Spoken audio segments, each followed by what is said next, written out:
Ja, dit is grasbanen. Ja, dit is puur natuur. Ik vind het wel leuk.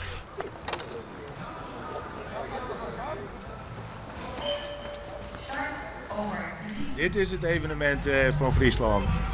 Hier gaat het om. Je zit er net uit. Nee, maar ja, jammer. Hij wil woon. Ik heb nog net woond, maar ik doe mijn best. Je hebt hem een klok, hè? Ja, nou, die krijgen we nog net, toch?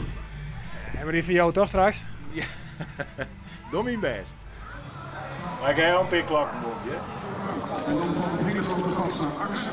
Rechterlijn voor de tribune. Er is maar één deelnemer in het eerste spoor, alle anderen in het tweede spoor. Alleen de koploper loopt aan de binnenkant. En de koploper is nog altijd Web Zwageman. Web Zwageman staat onder druk. Wat dit één?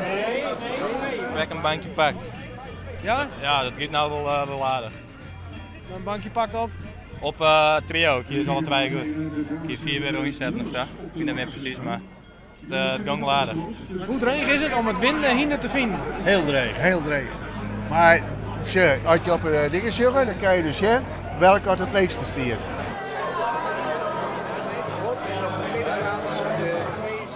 Waar wint de gouden swippen? Ja. Welke is dat? Juri Charisma.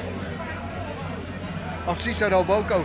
En het is een gigant van een outsider die hier gaat winnen. Chantal van Ooyen wint met Andreas Zwageman de Golden Sweeper. Dat is het mooiste wat je kan gebeuren als amatrice in je loopbaan. De Golden Sweeper is voor Andreas Zwageman.